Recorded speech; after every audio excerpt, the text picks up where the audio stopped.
afternoon, ladies and gentlemen.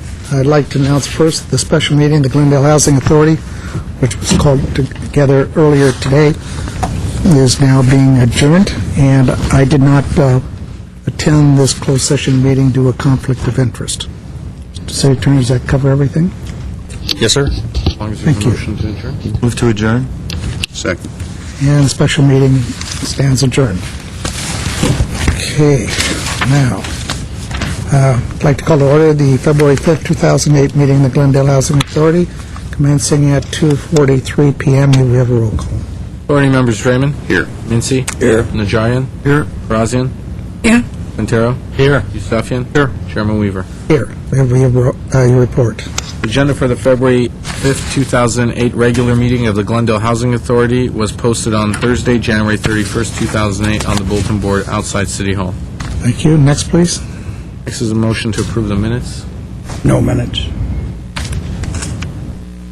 There's a motion. They're here. Where have you been? So moved, I'm sorry. That's what he meant to I'll say. abstain, I was absent. Second.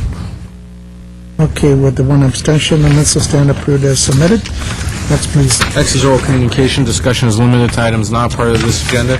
Each speaker is allowed 5 minutes. Members of the Housing Authority may question or respond to the speaker, but there will be no debate or decision. The matter may be referred to staff through the Executive Director for investigation and a report. I think I have one card. Reverend Milano.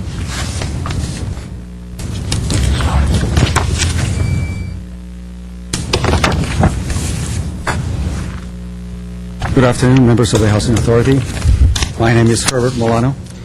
This past week, I took an opportunity to attend the CDBG Advisory Committee in order to listen in to the final decisions that they were making. And I want to say that this selection group, at least this new group of 5 individuals, has done an incredible job as commissioners. Very thorough. They've taken a significant amount of their time to evaluate the programs. But as we all know, the money coming in from HUD for the CDBG purposes, especially for this community outreach and community service type programs, is now very limited.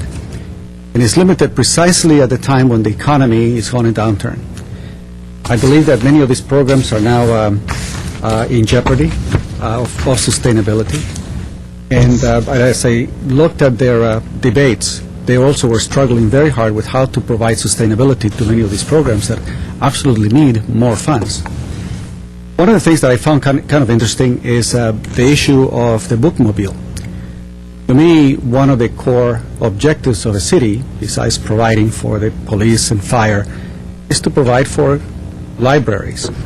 But in Southern Glendale, for a very long time, that need was fulfilled through a bookmobile. You know, it was okay for us to have a Chevy Chase Canyon, a library that was hardly used, but yet when it comes to providing the funds for Southern Glendale, that money came out of CDBG. And I think that maybe they could, or the city can look again as to how to fund that bookmobile out of its own general fund, instead of having it come from federal money. The other thing that I found kind of interesting is the struggle in trying to identify the sources of income necessary to provide for the youth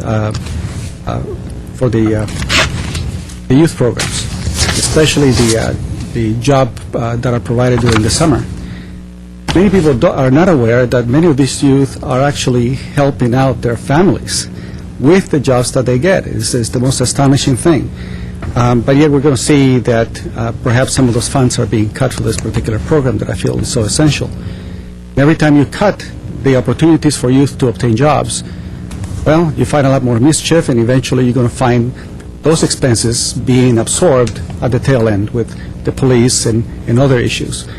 I think that the city needs to really take a look at how to assist the funding for many of these programs out of its general fund.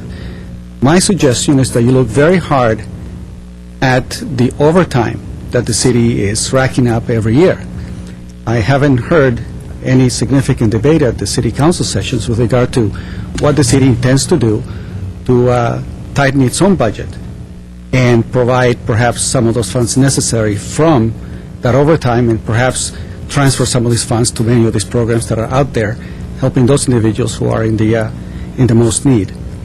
The overall process, I think, of the CDBG should provide little bit more exposure, I think, from the city council, perhaps during this session or perhaps during the city council sessions, so that we get to evaluate what all of these nonprofits are doing and how the federal funds are helping these organizations out. But it's my contention that if we were to provide some of the administrative assistance to all these organizations, my suggestion is 2 positions on an ongoing basis to ensure that all these nonprofits that are helping out the community remain sustainable, that they have the administrative expertise, that provide the type of continual assistance year in and year out. And we did something like that before in 2001. 1 position from the city, 1 from the Glendale Unified School District. And I think we should think again about restoring a position like that on a permanent basis as someone who's going to be out there continually helping out these nonprofits for their sustainability, meaning whether it be in the teaching them how to write grants on craftsmanship writing, or creating software, providing the type of software that allows them to maintain their membership or their donations and so forth. But I think these organizations are providing a significant amount of help to those individuals who need it the most. And given the downturn in the economy, those organizations are going to need even more than what they're getting right now. Thank you. I have no more cards or communications closed. What is next, please? Authority member or staff comments? Mr. Yusefian. Thank you, Mr. Chair. On the issue of CDBG, Mr. Chair, what I wanted to say is I took the opportunity to watch the CDBG committee meetings. I want to thank all the members. They did spend a lot of time listening to a lot of people who came forward and gave very detailed explanation of what their organizations do and what they need. I also want to thank staff for providing the information that the committee members needed. I did take some time, and actually I saw Mr. Milano in that meeting. I walked into a meeting, sat down, and I was there for about an hour, and then I had other things to do, so I got up and went home. But it was very apparent to me that the board members were giving all the attention that all this organization needed to them. And we have definitely appointed 5 members who are very courageous. I would say some of them did vote a certain way, knowing that it may not be something that we like, but nevertheless, I think in the process of taking their votes, they always considered what was the best thing for the community at large. And I think that's what they did. So I wanted to take this opportunity, Mr. Chair, to thank all of them for putting up the time and doing a good job. And I'm pretty sure we will see all those results in front of us soon. That's it. Thank you, Mr. Chair. Thank you. What is next, please? Your motion to adjourn? So moved.